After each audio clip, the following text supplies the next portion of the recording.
Now, what makes a mature and powerful electorate? Is it integrity, honesty, and casting votes based on issues, not political personalities? The bigger test of maturity is not in voters, but in candidates who never concede in the face of certain defeat. In Day 96 of Inform in 100, AC Nicholls takes a closer look at the behavior of Filipino voters and sore losers.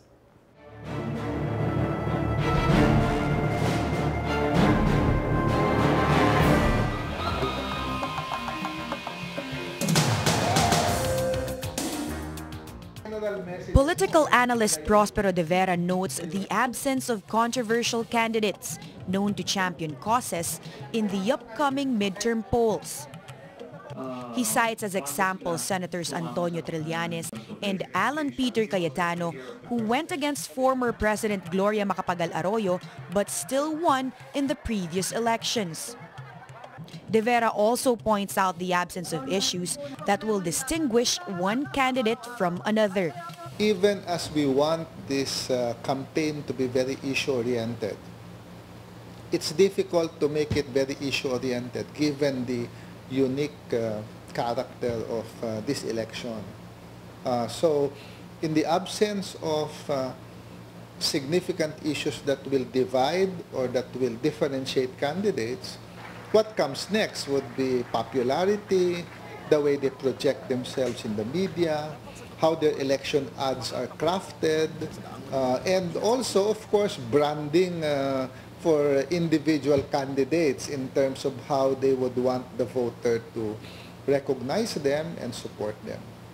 De Vera thinks for the most part, a typical Filipino voter will decide based on the personality of the candidates. Election lawyer Romulo Macalintal agrees.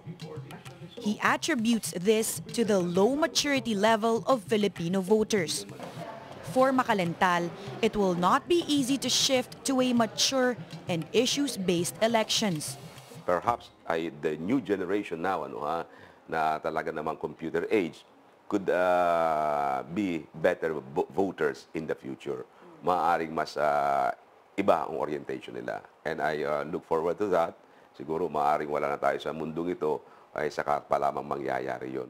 Romulo says the responsibility lies in the Commission on Elections to properly educate the public on how to make informed choices. De Vera adds media can help elevate the level of the campaign. He explains one cannot just expect the electorate to make the right choice if information is not available. De Vera says while it may take time, there are already signs of a maturing Filipino electorate. I think it is because academic institutions, the media, and civil society organizations are more aggressively trying to make sure that issues are raised in this election that will make it an issue rather than a personality-based election.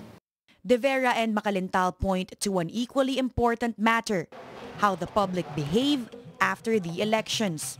For the COMELEC, the way towards maturity should be initiated by the candidates themselves through acceptance of their defeat in the elections. It's very easy for Filipinos, for the most part, I've noticed, to really reject the poll results if it does not come out according to their wishes. And that is, to me, the biggest symbol of immaturity. Elections, you know, this is a two-way street. You either win or you lose. And just because you lose doesn't mean you were cheated. And certainly just because you lose doesn't mean that the rest of the voters are stupid. 2013 is considered the dress rehearsal for the 2016 presidential elections. Experts hope that an improvement in this election will spell the difference when the time comes that we have to elect the next president. AC Nicholls, Solar News.